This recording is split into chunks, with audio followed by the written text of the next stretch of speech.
Hello friends, last topic हमने पढ़ा था अम्ल और क्षार में ब्रॉन्स्टेड तथा लॉरी का अम्ल क्षार का सिद्धांत, जिसे आज हम आगे कंटिन्यू करेंगे। ब्रॉन्स्टेड और लॉरी ने यह बताया था कि अम्ल वो होते हैं जो प्रोटॉन त्यागते हैं और क्षार वो होते हैं जो प्रोटॉन ग्रहण करते हैं। क्षार वो होते हैं जो प्रोटॉन ग्रहण करते हैं, ठीक है। और अम्ल जो है वो प्रोटॉन त्याग कर संयुग्मी क्षार कॉन्जुगेट बेस बनाता है, जबकि क्षार जो है वो प्रोटॉन ग्रहण करके संयुग्मी अम्ल कॉन्जुगेट एसिड बनाता है। अम्ल प्रोटॉन त्याग के, क्योंकि इंपॉर्टेंट है, आज का टॉपिक यहीं से स्टार्ट होगा, फिर हम लुईस की अम्ल क्षार अवधारणा पढ़ेंगे, ठीक है। तो अम्ल वो होता है जो प्रोटॉन त्यागता है और त्यागने के बाद कॉन्जुगेट बेस संयुग्मी क्षार बनाता है, जबकि क्षार वो होता है जो प्रोटॉन ग्रहण करता है और ग्रहण करके संयुग्मी अम्ल बनाता है, ठीक है। और मैंने आपको एक इंपॉर्टेंट लाइन बताई थी कि ब्रॉन्स्टेड लॉरी के अनुसार कोई भी चीज अम्ल या क्षार हो सकती है, वो डिपेंड करता है कि वो उस अभिक्रिया में क्या कर रही है। अगर वो प्रोटॉन ग्रहण कर रही है तो क्षार है, और अगर वो प्रोटॉन त्याग रही है तो अम्ल है। चलिए आज आगे कंटिन्यू करते हैं कि आप अम्ल और क्षार जो है वो पहचानेंगे कैसे अगर आपको संयुग्मी अम्ल या संयुग्मी क्षार दिया हुआ हो। देखिए, इंपॉर्टेंट टॉपिक है, इसके ऊपर आपको एग्जाम में सवाल पूछ सकते हैं। Trick to find the conjugate acid and base, यानी कि संयुग्मी अम्ल और क्षार को पहचानना कि आप कैसे फाइंड करेंगे। और ज्यादातर एग्जाम में यही सवाल पूछा जाता है। कोई एग्जाम्पल देके आपको पूछ लेते हैं कि इसका संयुग्मी अम्ल क्या होगा या संयुग्मी क्षार क्या होगा। तो मैं आपको एक ट्रिक से क्लियर करता हूं, आप ध्यान रखना। अगर आपको कोई भी चीज दे रखी है, सपोज दैट आपको कुछ भी दे रखा है, लाइक मान लो ए दे रखा है, आपको कुछ भी दे रखा है, और आपको पूछ लिया कि इस ए का कॉन्जुगेट यानी कि संयुग्मी अम्ल क्या होगा, ठीक है। आपको दे दिया कॉन्जुगेट एसिड बताइए, संयुग्मी अम्ल। तो आपको कुछ नहीं करना है। अगर आपको कोई भी पदार्थ दे रखा है और संयुग्मी अम्ल बनाना है तो आप क्या करें, इसमें एक प्रोटॉन जोड़ दें, ठीक है। ऐड वन प्रोटॉन, उसमें एक प्रोटॉन जोड़ देंगे तो जो चीज बनेगी वो संयुग्मी अम्ल होगी। इसका मतलब ये क्षार है, क्षार प्रोटॉन जब ग्रहण करेगा तो वो संयुग्मी अम्ल बनाएगा। ऐसे ही मान लो आपको कोई चीज दे रखी है ए, आपको पूछ लिया जाए कि इस ए का संयुग्मी क्षार क्या होगा, कॉन्जुगेट बेस क्या होगा, सीबी। कॉन्जुगेट बेस क्या होगा, तो आप क्या करें, उसमें से एक प्रोटॉन को माइनस कर दें। एक प्रोटॉन घटाने के बाद जो चीज आपको मिलेगी वो उसका संयुग्मी क्षार कॉन्जुगेट बेस होगा। अपन अप्लाई करके देखते हैं। जैसे H2O, बताइए H2O का संयुग्मी अम्ल क्या होगा। तो अब आपको बताना है संयुग्मी अम्ल, तो आप इसमें क्या करेंगे, एक प्रोटॉन जोड़ दीजिए। एक प्रोटॉन जोड़ते ही क्या बन गया, H3O प्लस। तो H2O में H3O प्लस बनना यानी कि ये हो गया संयुग्मी, आपको क्या बताना है इसका, संयुग्मी अम्ल। तो ये हो गया संयुग्मी अम्ल, क्योंकि आपने प्रोटॉन जोड़ा है। तो ये क्या हो गया, क्षार, कॉन्जुगेट बेस। ये हो गया कॉन्जुगेट एसिड, तो ये हो गया इसका बेस। जैसे आपको दे दिया H2O, बताइए H2O का संयुग्मी क्षार कॉन्जुगेट बेस क्या होगा। तो कॉन्जुगेट बेस बताना है तो आप उसमें से एक प्रोटॉन घटा दीजिए। एक प्रोटॉन घटाने पर क्या हुआ, OH माइनस, है ना। तो ये इसका क्या बना, कॉन्जुगेट बेस संयुग्मी क्षार। इसका मतलब ये चीज खुद क्या है, अम्ल है। तो इसमें से प्रोटॉन निकलेगा तो संयुग्मी क्षार बनेगा। तो ये आप लोगों के लिए एक इजी ट्रिक है जो आपको कंपटीशन एग्जाम में एक सवाल सही करने में हेल्प करेगी, संयुग्मी अम्ल को या संयुग्मी क्षार को पहचानने के लिए। जैसे मैं आपको सवाल बना के भी बताता हूं। जैसे NH2 माइनस का संयुग्मी, NH2 माइनस का संयुग्मी अम्ल होगा, ठीक है। आपको NH2 माइनस का संयुग्मी अम्ल बताना है। NH2 माइनस का संयुग्मी अम्ल क्या होगा, ठीक है, बहुत इजी। NH2 माइनस का संयुग्मी अम्ल बताना है तो आप क्या करेंगे, आंसर में बताइए। NH2 माइनस आपको दिया है संयुग्मी अम्ल, मैंने बताया संयुग्मी अम्ल बनाने के लिए एक प्रोटॉन को क्या करो, उसमें जोड़ दो। तो NH2 माइनस का संयुग्मी अम्ल क्या होगा, इसका मतलब इसमें एक प्रोटॉन जोड़ दीजिए तो बन गया NH3। NH3 इसका संयुग्मी अम्ल होगा, और ये NH2 माइनस खुद क्या हो गया, एक क्षार हो गया, बेस हो गया। Is that clear. इस तरह से अपन किसी के भी संयुग्मी अम्ल या संयुग्मी क्षार को बना सकते हैं। क्लियर।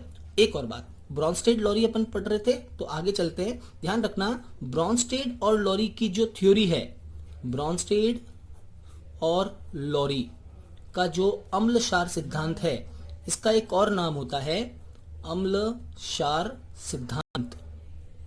ब्रॉन्स्टेड लॉरी के अम्ल क्षार सिद्धांत को अपन संयुग्मी अम्ल क्षार सिद्धांत यानी conjugate acid base pair CABP, CABP का पूरा मतलब है संयुग्मी अम्ल, बी मीन्स बेस यानी कि क्षार और प्रिंसिपल मीन्स सिद्धांत, तो इसको अपन बोलते हैं संयुग्मी अम्ल क्षार सिद्धांत भी कहते हैं।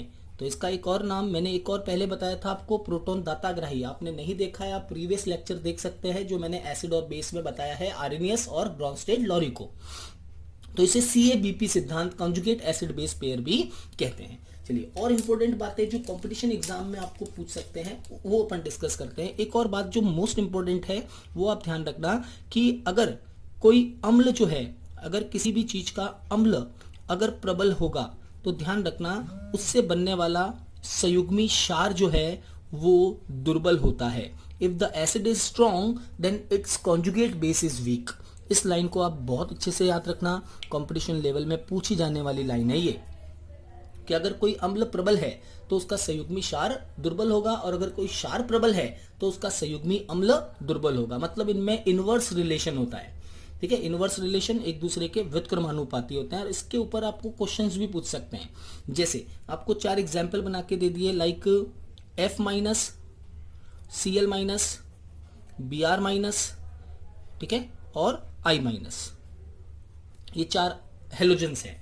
आपको बोल दिया इन चारों हेलोजेंस जो हैं उनकी ये सब क्या हैं, HF, HCl, HBr और HI से बने हुए संयुग्मी क्षार हैं। आपसे पूछ लिया कि ये अगर क्षार हैं तो बताइए कि इनमें से कौन सा क्षार सबसे प्रबल होगा, विच बेस इज स्ट्रॉन्गेस्ट, या इनका क्रम क्या होगा क्षारीय सामर्थ्य का। तो आपको कुछ भी नहीं करना है, देखो बड़ा सिंपल तरीके से बता रहा हूं, आप इनके एसिड बना लीजिए। सबसे पहला काम क्या करें, अम्ल। अम्ल कैसे बनेंगे, अगर ये क्षार है तो अम्ल बनाने के लिए उसमें एक प्रोटॉन जोड़ दीजिए, ये हो गया HCl, ये हो गया HBr और ये हो गया HI। बना लिए चारों के अम्ल। अब चारों के अम्ल बनाने के बाद आपको क्या करना है, अब आपको देखना है कि इन अम्लों की सामर्थ्य का क्रम क्या है। तो अपन जानते हैं कौन सा अम्ल सबसे प्रबल होता है हेलोजन में, HI सबसे प्रबल अम्ल होता है, ठीक है। ये इनकी अम्लीय सामर्थ्य। HI प्रबल क्यों होता है, क्योंकि H और आयोडीन के बीच की जो बंध लंबाई है, ये जो बॉन्ड लेंथ है, ये बंध लंबाई बहुत ज्यादा होती है, बंध बड़ा होता है, बड़ा जो है लंबाई वाला बंध होता है। जबकि HF में जो बंध होता है H और F के बीच में, उसकी लंबाई, बॉन्ड लेंथ जो है, बंध लंबाई वो कम होती है, तो इसकी बंध लंबाई कम होती है। अगर बंध लंबाई कम होगी तो बंध को तोड़ने के लिए लगने वाली ऊर्जा यानी बॉन्ड एनर्जी क्या होगी, ज्यादा। जबकि यहाँ पे बंध लंबाई ज्यादा है HI में, तो इसकी बंध ऊर्जा यानी बॉन्ड एनर्जी क्या होगी, कम। तो कौन सा बॉन्ड आराम से टूटेगा, HI वाला आराम से टूटेगा। अगर ये बंध आराम से टूटेगा तो H पहले ये रिलीज करेगा, और जो H पहले रिलीज करता है वो प्रबल होता है। H रिलीज करने वाले क्या होते हैं, अम्ल। तो सबसे आसानी से H रिलीज करेगा HI, तो ये प्रबल अम्ल है। ये भी आप ध्यान रखना, हेलोजन अम्लों की प्रबलता का क्रम ये होता है। अगर ये इनकी अम्ल की प्रबलता का क्रम है तो ये इनके क्या हो गए, संयुग्मी क्षार। तो क्षार की प्रबलता का क्रम क्या हो जाएगा, उल्टा, रिवर्स। जो अम्ल दुर्बल है, HF दुर्बल अम्ल है, तो इसका संयुग्मी क्षार प्रबल होगा। जबकि I माइनस जो है वो HI से बना है, और HI कैसा अम्ल है, प्रबल अम्ल है, तो I माइनस क्या होगा, एक दुर्बल क्षार होगा। क्लियर। तो ऐसे अपन पता लगा सकते हैं कि कौन सा जो है प्रबल अम्ल है और कौन सा जो है वो प्रबल क्षार है, या संयुग्मी अम्ल कौन सा प्रबल होगा, संयुग्मी क्षार कौन सा प्रबल होगा। जैसे मैं आपको एक और एग्जांपल के तौर पे बताता हूं, जैसे ये 4 मैंने संयुग्मी क्षार लिखे हैं, ठीक है। आपको इनका क्रम बताना है चारों संयुग्मी क्षार का। फर्स्ट है ClO-1, सेकेंड है ClO2-1, थर्ड है ClO3-1 और फोर्थ है ClO4-1। इन चारों की क्षारकता, क्षारीय सामर्थ्य का क्रम क्या होगा, ये संयुग्मी क्षार है ना। तो इनकी क्षारीय सामर्थ्य आपको देखनी है। तो सबसे पहला काम क्या करोगे, अगर आपको कभी भी इस तरह से पूछ ले तो सबसे पहला काम इनके अम्ल बना दीजिए। अम्ल क्या बनेंगे, प्रोटॉन जोड़ दीजिए। प्रोटॉन जोड़ने पर क्या बना, दूसरा HClO2, तीसरा HClO3 और चौथा HClO4। मैं आपको इनके नाम भी बताता हूं, कहीं आपको एग्जाम में हेल्प करेंगे। सबसे पहला हाइपोक्लोरस अम्ल, दूसरा क्लोरस अम्ल, तीसरा क्लोरिक अम्ल और चौथा परक्लोरिक अम्ल। ठीक है, ये 4 हेलोजन के ऑक्सी अम्ल है। ऑक्सी एसिड्स जिसमें हाइड्रोजन और ऑक्सीजन दोनों आते हैं उसे ऑक्सी अम्ल कहते हैं। तो ये चारों ऑक्सी अम्ल है। और ध्यान रखना, जिसमें जितने ज्यादा ऑक्सीजन है वो ऑक्सी अम्ल उतना ही ज्यादा प्रबल होता है। तो ऑक्सी अम्लों की प्रबलता का क्रम क्या हुआ? HClO4 सबसे प्रबल ऑक्सी अम्ल है। HClO4 प्रबल ऑक्सी अम्ल है। तो अब इनके संयुग्मी क्षारों का क्रम क्या होगा? इसका रिवर्स कर दीजिए। कौन सा संयुग्मी क्षार सबसे प्रबल होगा? तो कॉन्जुगेट बेस कौन सा प्रबल होगा? HClO-। और सबसे दुर्बल कौन सा होगा? HClO4-। उम्मीद है ये टॉपिक क्लियर हुआ। एकदम इजी ट्रिक मैंने आपको बताई किस तरह से अपना को संयुग्मी अम्ल और संयुग्मी क्षार ज्ञात करने होते हैं। और ज्यादातर क्वेश्चन भी ऐसा ही पूछा जाएगा। ठीक है, अगर संयुग्मी अम्ल प्रबल है तो संयुग्मी क्षार दुर्बल होगा, और अगर क्षार प्रबल है तो संयुग्मी अम्ल कॉन्जुगेट एसिड दुर्बल होगा। ठीक है, आगे बढ़ते हैं। ये तो था ब्रॉन्स्टेड और लॉरी एसिड बेस कंसेप्ट। अब अपन चलते हैं लुईस के अम्ल क्षार के सिद्धांत पर, नंबर 3। चलिए, तो अम्ल और क्षार को समझाने के लिए एक और सिद्धांत दिया गया जिसका नाम था Lewis acid base concept, Lewis का अम्ल क्षार का सिद्धांत। नेक्स्ट है लुईस एसिड बेस कंसेप्ट। मैं आपको क्वेश्चन बताता हूं पहले, ताकि आपको ये पता चले कि किस तरह से सवाल पूछा जाएगा। आपको क्वेश्चन पूछा जाएगा, इनमें से कौन सा एक लुईस अम्ल है या इनमें से कौन सा एक लुईस क्षार है। तो लुईस अम्ल और लुईस क्षार किस प्रकार से अपन देखते हैं। तो सबसे पहला है Lewis acid, number 1 Lewis acid. चलिए, लुईस अम्ल क्या होते हैं? तो ध्यान रखना, लुईस अम्ल क्या होते हैं? जो लोन पेयर मीन्स इलेक्ट्रॉन युग्म, LP, जो लोन पेयर को क्या करते हैं? ग्रहण करते हैं। लोन पेयर को एक्सेप्ट करते हैं, ग्रहण करते हैं, वो कहलाते हैं लुईस अम्ल। सिंपल परिभाषा, सभी अणु आयन जो लोन पेयर यानी इलेक्ट्रॉन युग्म को ग्रहण करते हैं लुईस अम्ल कहलाते हैं। अब कौन कौन से लुईस अम्ल होते हैं? तो सबसे पहली बात, इसमें कैटेगरीज हैं, आपको वो कैटेगरीज डायरेक्टली याद रखनी है। सबसे पहला कौन लुईस अम्ल होता है? तो अपन यूं कहते हैं, वे सभी अणु, ठीक है, वे सभी अणु जिनमें केंद्रीय परमाणु का अष्टक अपूर्ण होता है। ठीक है, केंद्रीय परमाणु का अष्टक अपूर्ण होता है। All those molecules which have the incomplete octet of the central atom, जिनमें केंद्रीय परमाणु का अष्टक पूरा नहीं होता। भाई 8 इलेक्ट्रॉन पूरे नहीं होंगे तो क्या करेगा? किसी से इलेक्ट्रॉन युग्म यानी कि लोन पेयर, 2 इलेक्ट्रॉन यानी 2 इलेक्ट्रॉन्स को एक साथ जोड़े के रूप में बोलते हैं लोन पेयर। तो वो 2 इलेक्ट्रॉन किसी से ग्रहण करेगा। और ऐसे अणु फिक्स्ड हैं जो आपको याद रखने हैं, जैसे कि BeH2 या BH3 या BF3 या AlCl3, है ना। ये सारे जो अणु हैं ये लुईस अम्ल होते हैं। इनमें केंद्रीय परमाणु के पास जैसे GaCl3, गैलियम ट्राइक्लोराइड, ये सब लुईस अम्ल हैं, क्योंकि इनमें केंद्रीय परमाणु का अष्टक पूरा नहीं है। इनको इलेक्ट्रॉनों की जरूरत है अपना अष्टक पूरा करने के लिए, इसलिए ये क्या करेंगे? दूसरों से इलेक्ट्रॉन युग्म ग्रहण कर लेंगे। आपको मैं बताऊं, बेरिलियम है जैसे, तो बेरिलियम के पास 2 इलेक्ट्रॉन होते हैं बाह्यतम कोश में, संयोजी electron, valence electron. 2 electron hydrogen से आ गए, मतलब इसके पास कुल इलेक्ट्रॉन्स कितने हैं? 4 ही है। BF3 बोरोन के पास 3 होते हैं, फ्लोरीन से 3 आए हैं, 3 और 3 टोटल इलेक्ट्रॉन 6 ही बने। अभी भी इसको अष्टक पूरा करने के लिए 2 इलेक्ट्रॉन की जरूरत है, ये भी लुईस अम्ल होगा। BH3 भी सेम है, BF3 बोलो या BH3 बोलो, 3 यहां से आए बोरोन से और 3 हाइड्रोजन के, कुल 6 इलेक्ट्रॉन हैं, ये भी लुईस अम्ल होगा। 2 इलेक्ट्रॉन की जरूरत है, लोन पेयर ग्रहण करेगा। बोरोन के नीचे आता है एल्यूमिनियम और एल्यूमिनियम के नीचे आता है गैलियम, यानी कि इन तीनों में, बोरोन, एल्यूमिनियम, गैलियम में संयोजी इलेक्ट्रॉन 3 होंगे। और 3 क्लोरीन से आए तो इसके पास भी 6 इलेक्ट्रॉन, यहां पर भी 3 क्लोरीन से आए तो 6 इलेक्ट्रॉन, मतलब किसी का भी अष्टक पूरा नहीं है। और जिसका अष्टक पूरा नहीं है, ऑक्टेट इनकम्प्लीट है, वो लुईस अम्ल होता है, फर्स्ट कैटेगरी। ठीक है, लुईस अम्ल के लिए दूसरा पॉइंट जो आपको ध्यान रखना है, क्या पॉइंट है? सभी धनायन। ठीक है, सभी धनायन जिनका जिनका अष्टक अपूर्ण हो, सभी कैटायन जिनका अष्टक अपूर्ण होता है लुईस अम्ल होते हैं। ठीक है, लुईस एसिड होते हैं। अब देखो ध्यान से सुनना और वर्ड को ध्यान से सुनना कि अष्टक अपूर्ण होना चाहिए। धनायन तो खूब सारे होते हैं, हालांकि बुक के अंदर दे भी रखे हैं कि Na+Mg+2 लुईस अम्ल है, लेकिन ये लुईस अम्ल नहीं है क्योंकि इनका अष्टक पूरा है। Na+ करेंगे तो अष्टक पूरा हो जाएगा। अगर मैं Na+ की बात करता हूं, जैसे ये Na+ है, या मैं जैसे Mg की बात करता हूं, Mg+2 है, तो ये धनायन, लेकिन ये लुईस अम्ल नहीं होंगे, है ना। ये एक्चुअली लुईस अम्ल नहीं होते हैं। क्यों नहीं होते हैं? क्योंकि सोडियम के पास होता है 281। अगर एक इलेक्ट्रॉन निकलेगा तो 28 बाह्यतम कोश में 8 इलेक्ट्रॉन आ रहे हैं, है ना। इसी तरह से मैग्नीशियम के अंदर भी बाह्यतम कोश में 288 8 इलेक्ट्रॉन होते हैं। तो सबके अंदर जो है बाह्यतम कोश में 8 इलेक्ट्रॉन्स हैं, इस वजह से मैग्नीशियम में 28, मैग्नीशियम में भी क्या होगा 28 12 इलेक्ट्रॉन होते हैं, 2 निकल गए, +2 बनने से 2 निकल गए, तो पीछे बचा 28।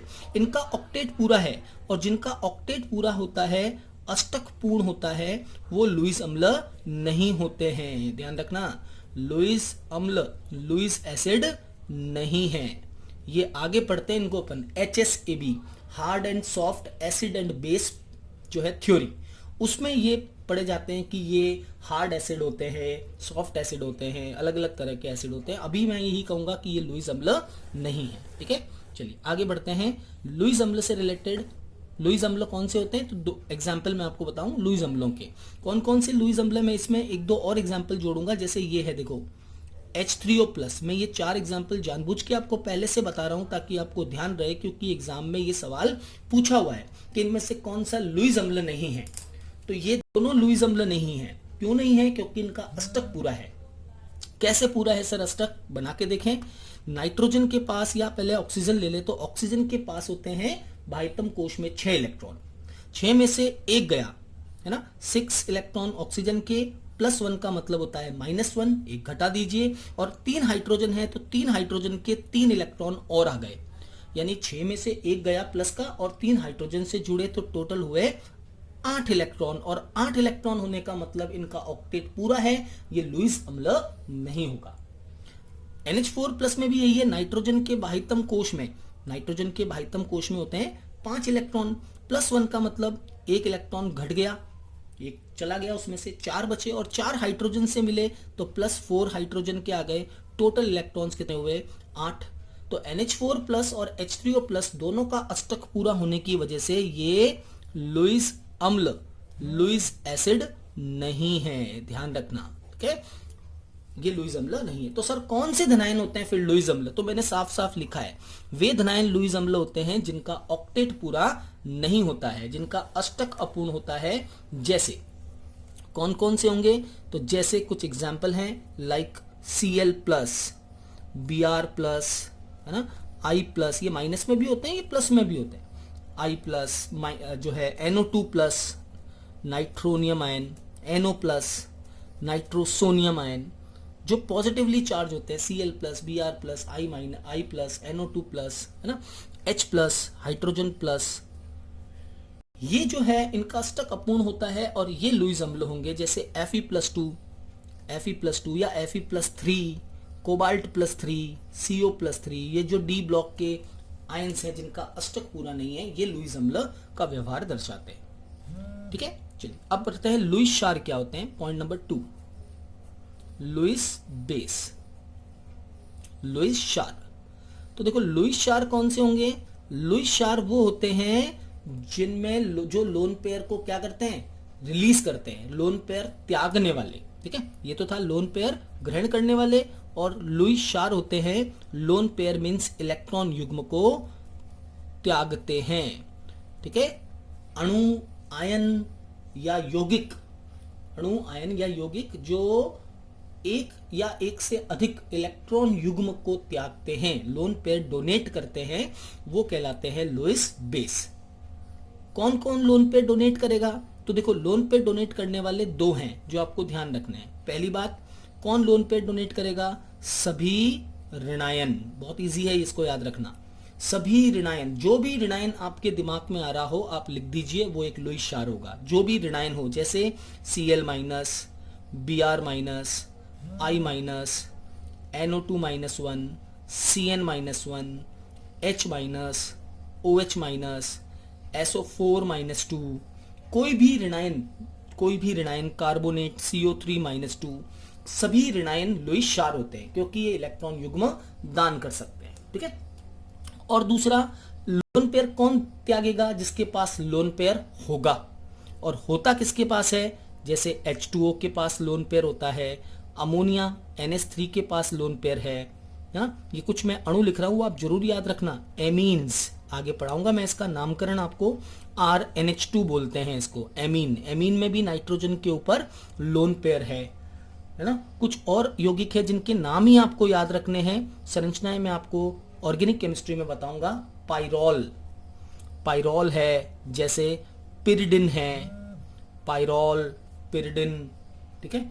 थायोफिन, पाइरोल, पिरिडिन, थायोफिन, इन सब में लोन पेयर इलेक्ट्रॉन्स होते हैं परमाणु के ऊपर, और ये सब जो है लुईस क्षार का व्यवहार दर्शाते हैं। तो लुईस क्षार में मैंने आपको दो बातें बताई, सभी ऋणायन, और दूसरा ऐसे सभी यौगिक जिनमें की लोन पेयर मौजूद हो, केंद्रीय परमाणु पर, सेंट्रल एटम पर इलेक्ट्रॉन पेयर हो, वो सब लुईस क्षार होते हैं। पाइरोल की बात करते हैं तो मैं आपको बता भी देता हूं। पाइरोल में जैसे ये स्ट्रक्चर होती है पाइरोल की, ठीक है। पाइरोल नाइट्रोजन एटम होता है, नाइट्रोजन पे इलेक्ट्रॉन युग्म होता है। पिरिडिन, जैसे ये पिरिडिन है, पिरिडिन में भी नाइट्रोजन परमाणु होता है, नाइट्रोजन पे इलेक्ट्रॉन पेयर होता है, लोन पेयर। और ये जिसमें भी लोन पेयर है, ईथर होते हैं ROR को अपन बोलते हैं ईथर। ये भी ऑर्गेनिक की एक फैमिली होती है, ईथर फंक्शनल ग्रुप, क्रियात्मक समूह की। तो ये सब लुईस क्षार का व्यवहार दर्शाते हैं क्योंकि ये लोन पेयर डोनेट करते हैं। That clear? तो लुईस अम्ल क्या होते हैं और लुईस क्षार क्या होते हैं ये अपन ने पढ़ा। हालांकि टॉपिक बहुत डिटेल लेवल पे है, बट मैं अभी आपको रीट लेवल पे इसको क्लियर करके बता रहा हूं, लुईस अम्ल और लुईस क्षार। चलिए आगे बढ़ते हैं। अम्ल और क्षार की जो ये परिकल्पना है लुईस की, आप इसमें याद नहीं रखना है आपको इसकी कमियां क्या है। तो आप सिंपल सी बात कर सकते हो कि भाई जो आर्नियस और जो ब्रॉन्स्टेड लॉरी को समझा सकता है वो लुईस का सिद्धांत नहीं समझा सकता, है ना। क्योंकि इसके अंदर जो है वो H+ देना या H+ लेने की बात नहीं हो रही है। तो ये लुईस का सिद्धांत जो है केवल लोन पेयर पर आधारित है, इसलिए इस सिद्धांत को एक और नाम देते हैं, इसे लोन पेयर, ठीक है, इसे इलेक्ट्रॉन युग्म लोन पेयर दाताग्राही सिद्धांत भी कहते हैं। Lone pair donor acceptor theory, lone pair दाताग्राही सिद्धांत भी कहते हैं लुईस के अम्ल क्षार के सिद्धांत को। क्लियर? तो एग्जाम में आपको सवाल भी ऐसे ही मिलेगा, इनमें से कौन सा एक लुईस अम्ल है।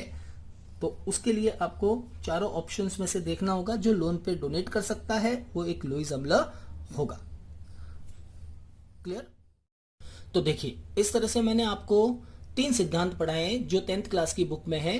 पहला आर्नियस का अम्ल क्षार का सिद्धांत, दूसरा ब्रॉन्स्टेड और लॉरी जो कि एग्जाम में इंपोर्टेंट है, और तीसरा लुईस का अम्ल क्षार सिद्धांत। अब बात करते हैं कौन सा अम्ल प्रबल होगा और कौन सा अम्ल दुर्बल होगा, यानी किसी अम्ल की सामर्थ्य का पता अपन कैसे लगाते हैं कि ये प्रबल अम्ल है या ये दुर्बल है, या ये प्रबल क्षार है या ये दुर्बल क्षार है। तो उसके लिए एक वर्ड आता है जिसे अपन कहते हैं पीएच। ठीक है, अगला टॉपिक है अपना पीएच क्या होता है, जो अम्ल और क्षार के बारे में बताता है। तो देखिए पीएच का मतलब क्या होता है। पीएच, पहला इंपॉर्टेंट पॉइंट, पीएच का फुल फॉर्म क्या होगा, पूरा फॉर्म पीएच का क्या होता है। तो ध्यान रखना पीएच जो है इसका पूरा फॉर्म होता है power of hydrogen, power of hydrogen या potential of hydrogen, potential of hydrogen. तो पीएच क्या होती है, पिछली बार के रीट के एग्जाम में इसका सवाल पूछा हुआ है पीएच के बारे में।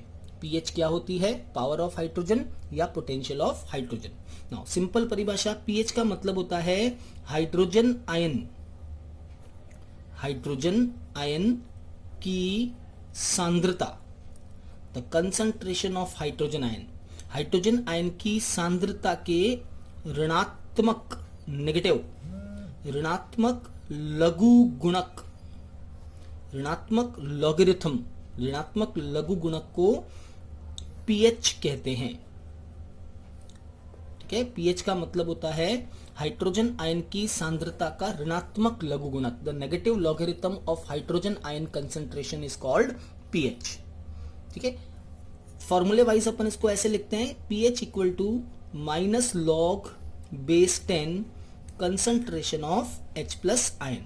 हाइड्रोजन आयन, ये जो ब्रैकेट है, ये ब्रैकेट बताता है सांद्रता को, तो हाइड्रोजन आयन की सांद्रता का ऋणात्मक लघु गुणक पीएच कहलाता है। ठीक है, तो आपको किसी भी अम्ल में H प्लस की सांद्रता या रखनी है तो उसका पीएच अपने को ज्ञात हो जाएगा।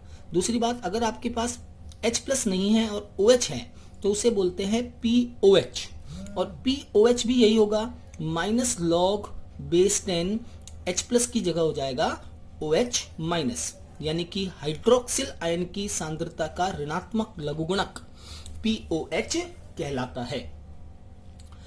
एक और बात, किसी भी कंपाउंड में चाहे कोई भी यौगिक हो, उसमें pH और POH का जो योग है वो हमेशा 14 के बराबर होता है। pH और POH का योग हमेशा 14 के इक्वल होता है। तो अगर आपके पास pH है तो आप उसका POH ज्ञात कर सकते हैं 14 में से घटा के, या आपके पास अगर POH है तो आप 14 में से माइनस करके, pH को माइनस करके POH ज्ञात कर सकते हैं। ठीक है, अब मैं आपको ये भी बताऊंगा कि ये 14 आया कैसे और क्यों आया और कहां से आया। तो सबसे पहली बात जो है वो ये है कि pH जो स्केल है, सबसे पहले इस pH स्केल को देने वाला साइंटिस्ट था सोरेनसन। सबसे पहले pH स्केल दी थी सोरेनसन ने, और इसने बताया था कि pH की जो वैल्यू होती है वो 0 से 14 तक होती है, जिसे pH स्केल कहते हैं, 0 to 14। तो pH स्केल की वैल्यू होगी 0 से 14 तक। ठीक है, 0 to 14 pH स्केल, ये कुछ इस तरह से होती है, 0 से लगाकर 14 तक। ये हो गया 14, ये हो गया 0 pH। ठीक है, बीच में एक मिड पॉइंट आएगा, वो उस मिड पॉइंट पे pH होगी 7।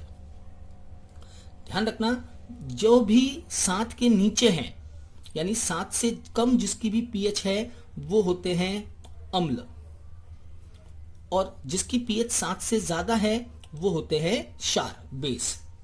यानी अम्ल की pH हमेशा 7 से कम होती है और क्षार की pH हमेशा 7 से ज्यादा होती है। अगर किसी की pH 7 है तो 7 का मतलब होता है आपका वो विलयन, वो जो सॉल्यूशन है वो न्यूट्रल होगा, उदासीन होगा, तो उदासीन पर pH हो जाती है 7। तो pH स्केल के बारे में 2 ही बातें याद रखनी है, सोरेनसन ने दी थी, वैल्यू 0 से 14 के बीच में होती है, 7 से कम हो तो अम्ल और 7 से ज्यादा हो तो क्षार। एक और बात, जैसे जैसे pH की वैल्यू, इसको आप ध्यान से सुनना और ध्यान से समझना, जैसे जैसे pH की वैल्यू बढ़ती है, यानी pH अगर इंक्रीज होती है, तो ध्यान रखना अम्ल की जो सामर्थ्य है, अम्लीय सामर्थ्य, ठीक है, अम्ल की जो सामर्थ्य है वो घटेगी, कम होगी, और क्षार की जो सामर्थ्य है, क्षार की सामर्थ्य वो बढ़ेगी।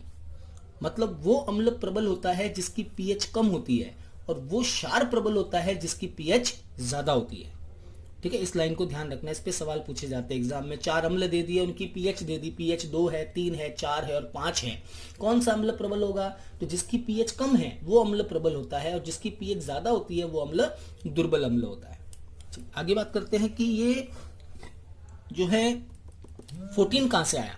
तो इसके लिए अपन एक सिंपल बात करें, आर्हेनियस का सिद्धांत यूज करते हैं।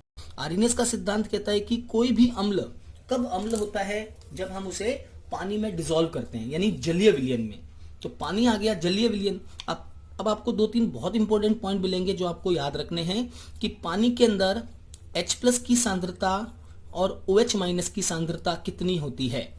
कंसंट्रेशन, सांद्रता की इकाई क्या होती है, मोल प्रति लीटर। तो ध्यान रखना कि पानी के अंदर, शुद्ध जल जो है, पानी के अंदर H+ और OH- की सांद्रता होती है 10⁻⁷ मोल प्रति लीटर, यानी 10⁻⁷ मोल 1 लीटर पानी में H+ होते हैं और 10⁻⁷ मोल 1 लीटर पानी में OH- होते हैं। ठीक है, और एक और बात, पानी की सांद्रता कितनी होती है ये मैं आपको पहले भी बता चुका हूं। 1 लीटर या 1 किलोग्राम पानी जो है उसकी सांद्रता होती है 55.5 मोल, मतलब 1 लीटर पानी में 55.5 मोल पानी के होते हैं। 55.5 मोल प्रति लीटर, ये मैंने आपको बताया भी था, अगर आप भूल जाएं तो ज्ञात कर सकते हैं। 1000/18 मोल आपको मैंने पढ़ा रखा है, आप प्रीवियस लेक्चर में देख सकते हैं। तो मोल कैसे निकालेंगे, 1 लीटर यानी 1 किलो पानी, और 1 किलो का मतलब हो गया 1000 ग्राम, डिवाइड बाय 18 पानी का अणुभार, डिवाइड करेंगे तो ये आएगा 55.5। अब बात करते हैं इसकी कि ये 14 कहां से आया, तो ये यहीं से आया है। देखो अगर आप बात करते हैं कि ना H प्लस की, तो H प्लस 10 की घात -7 है, OH माइनस 10 की घात -7 है, यानी दोनों का जो लॉग लेंगे तो 7 आएगा। यानी पानी के अंदर जो pH है, पानी की जो pH है H2O की, वो pH कितनी होगी भाई, H प्लस 10 की घात -7 है तो pH कितनी होगी 7। पानी के अंदर OH माइनस भी 10 की घात -7 है तो POH भी कितना होगा, ये भी कितना होगा 10 की घात -7 है तो ये भी कितना होगा 7। तो टोटल कितना हुआ, pH plus POH is equal to 14।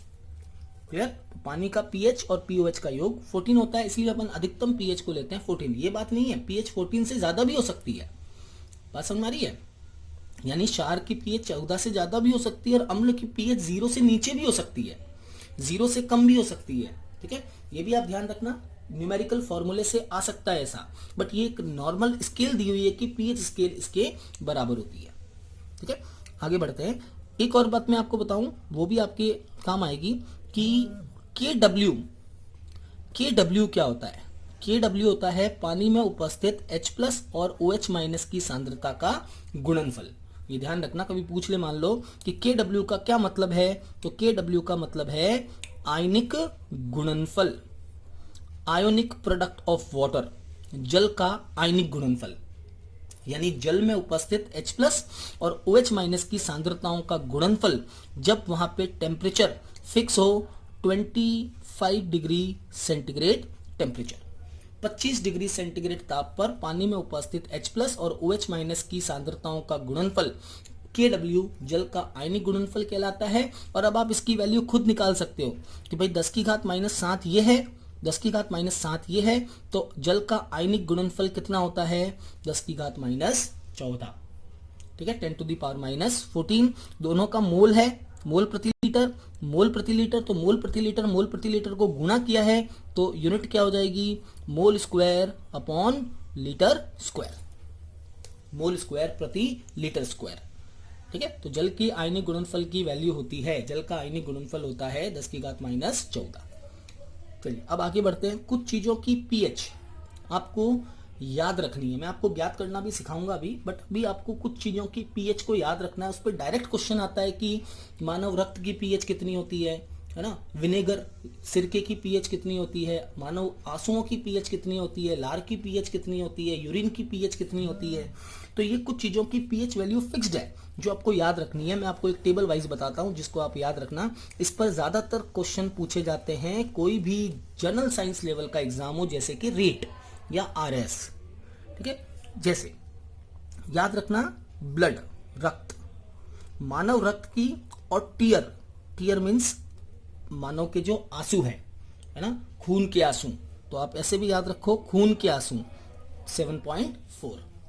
दोनों की pH बराबर होती है, ब्लड की और आंसू जो है यानी टीयर की 7.4 होती है। इसी तरह से दूध की pH होती है 6.4,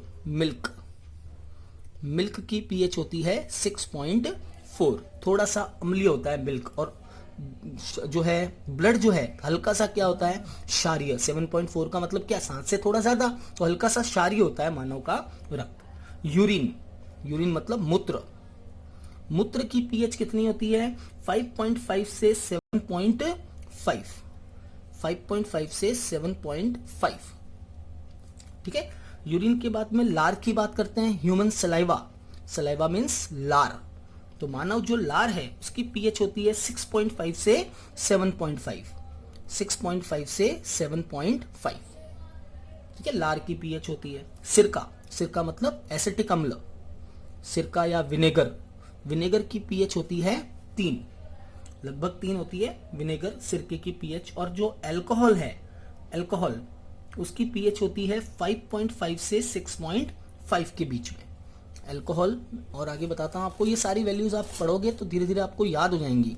अल्कोहल में यहां लिख देता हूं उसको, और कुछ पॉइंट्स हैं तो अल्कोहल की पीएच होती है 5.5 से 6.5। हल्का सा अम्लीय होता है अल्कोहल।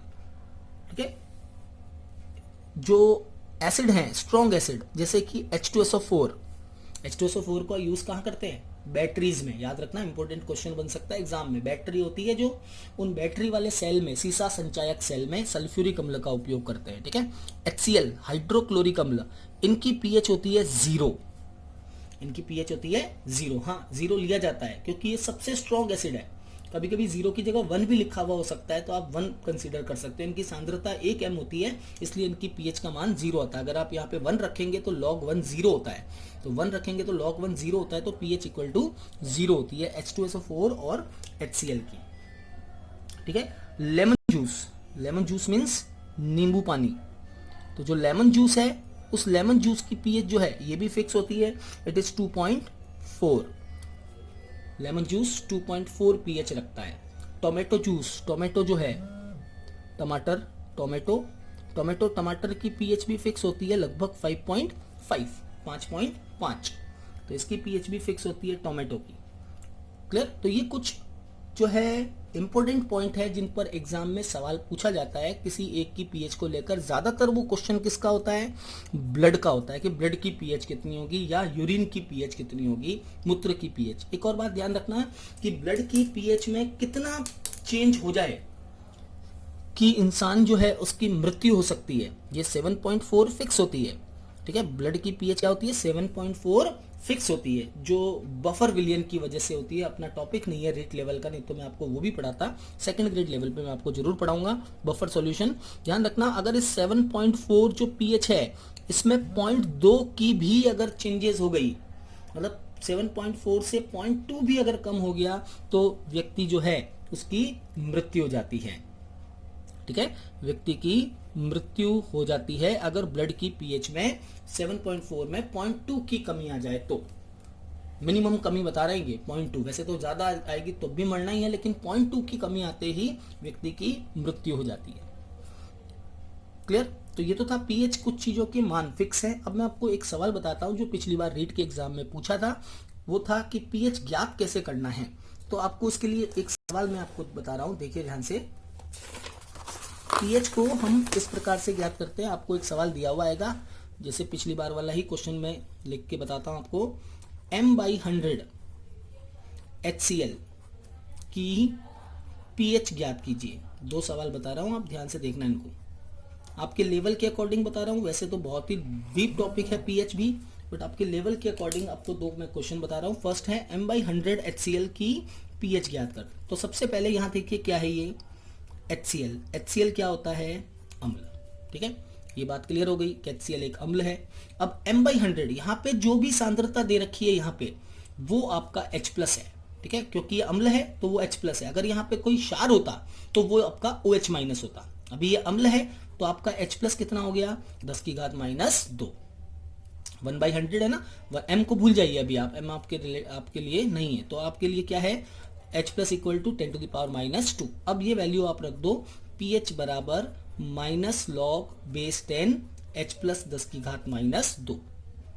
किसी भी चीज जो है उसकी पावर का लॉग कैसे निकालते हैं? जो पावर होती है वो आगे आ जाती है।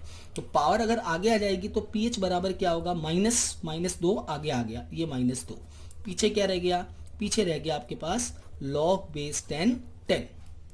पावर, जब भी किसी चीज की घात होती है तो घात हमेशा लॉग निकालते वक्त आगे आ जाएगी। तो ये आगे आ गया -2, माइनस क्या हो गया? +2। और ध्यान रखना log 10 का मान कितना होता है? 1। तो ये आएगा नहीं यहाँ पे, यानी कि pH कितनी हो गई? pH बराबर 2। ये आपका आंसर। और इसी टाइप का क्वेश्चन पिछली बार के रीट के एग्जाम में पूछा है।